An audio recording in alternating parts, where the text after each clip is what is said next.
بسم اللہ الرحمن الرحیم۔ السلام علیکم۔ امید ہے کہ آپ سب صحت و ایمان کی بہترین حالت میں ہوں گے۔ آپ نے اکثر گیدڑ سنگی کا نام ضرور سنا ہوگا، جسے انگلش میں جیکلز ہارن بھی کہا جاتا ہے۔ عموماً اس کے بارے میں لوگ یہ عقائد رکھتے ہیں کہ اس کے طلسماتی اثرات کی بدولت انسان کی قسمت بدل سکتی ہے اور اس کی تمام مصیبتوں کا خاتمہ ہو سکتا ہے۔ جس کے پاس یہ گیدڑ سنگی موجود ہو، اس پر دولت کے دروازے کھل جاتے ہیں۔ غرض انسان کی ہر پریشانی اور تکلیفیں اس کے ذریعے ختم ہو سکتی ہیں، اور یہ دنیا میں بہت ہی زیادہ نایاب ہے، جنہیں حاصل کرنا ہر کسی کے بس کی بات نہیں۔ مگر در حقیقت اس گیدڑ سنگی کی حقیقت کیا ہے؟ اسے کہاں سے اور کیسے حاصل کیا جاتا ہے؟ کیا یہ واقعی ہی ایسی کسی خصوصیات کی حامل ہوتی ہے کہ لمحوں میں کسی انسان کی قسمت کے فیصلے بدل دے؟ ان سب سوالات کے جوابات آج کی اس ویڈیو میں آپ سے شیئر کیے جائیں گے۔ گیدڑ سنگی کے بارے میں یہ روایات برصغیر پاک و ہند میں پائی جاتی تھیں، کیونکہ اس میں لوگ بہت زیادہ توہم پرست اور من گھڑت عقائد پر یقین رکھتے تھے۔ لہٰذا جب 1947 میں پاکستان وجود میں آیا تو یہاں لوگ ہندوستان سے یہ توہم پرست عقائد بھی ساتھ لے کر آئے۔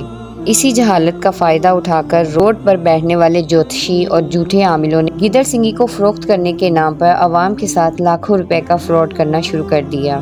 پاکستان میں یہ کام سب سے زیادہ عروج پر ہے، جن میں روڈ پر بیٹھنے والے بابے اور عاملین سب سے آگے ہیں اور اس کام کو باقاعدہ پیشہ بنا چکے ہیں۔ مگر در حقیقت یہ گیدڑ سنگی کہاں سے آتی ہے اور سائنس کی اس کے بارے میں کیا رائے ہے؟ دراصل گیدڑ سنگی گیدڑ کے سر میں پائے جانے والا ایک چھوٹا سینگ ہوتا ہے، جو ایک ٹیومر کی صورت میں اس کے سر میں بڑھتا ہے اور ایک ابھار کی صورت میں نظر آتا ہے۔ یہ ٹیومر سینکڑوں گیدڑوں میں سے کسی ایک کے سر میں نکلتا ہے، جسے چند ماہرین احتیاط کے ساتھ اس چھوٹے سینگ کو جڑ کے ساتھ باہر نکال لیتے ہیں، جسے بعد میں ہنوت کر کے ایک سندور کے ڈبے میں رکھ دیا جاتا ہے، جہاں یہ گلنے سڑنے سے محفوظ رہتا ہے۔ ماہرین کا یہ بھی کہنا ہے کہ یہ باقاعدہ ایک جاندار چیز ہے، جس کے بالوں میں افزائش یا گروتھ ہوتی رہتی ہے، جس کی سائنسی وجہ یہ ہے کہ جب گیدڑ سنگی کو گیدڑ کے سر سے الگ کیا جاتا ہے تو اس میں موجود بیکٹیریا ایک دوسرے کو کھا کر اپنا وجود بڑھاتے رہتے ہیں، جس سے یوں محسوس ہوتا ہے کہ یہ باقاعدہ جاندار چیز ہے۔ علم سمیات اور عاملین کے مطابق یہ ایک ایسی نایاب چیز ہے جس پر کسی عمل کی ضرورت نہیں ہوتی۔ اس کی صرف موجودگی ہی راتوں رات آپ کی قسمت بدل سکتی ہے، آپ کو غریبوں سے نکال کر تخت و تاج کی مالک بنا سکتی ہے، عزت اور منصب پر فائز کر سکتی ہے۔ مگر در حقیقت یہ دعویٰ کر کے اس گیدڑ سنگی کو بیچنے والے یہ نام نہاد عاملین اور جوتشی آپ کو بے حال اور روڈ پر کپڑا بچھائے بیٹھے نظر آئیں گے۔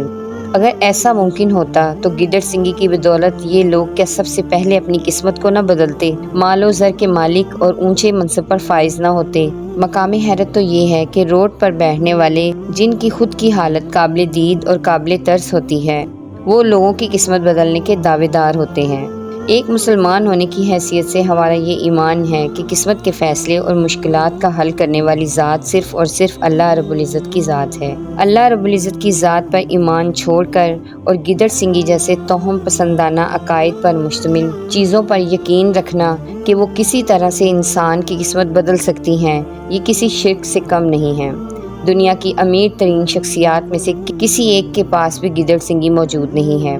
ایسے عقائد رکھنے والے وہی لوگ ہیں جو محنت سے جی چرانے والے اور شارٹ کٹ کے چکروں میں پیسہ اور ایمان دونوں کا نقصان کر بیٹھتے ہیں۔ اللہ رب العزت ہمارے ایمان کی حفاظت کرے اور ہمیں ایسے جاہلانہ عقائد سے بچنے کی توفیق عطا فرمائے۔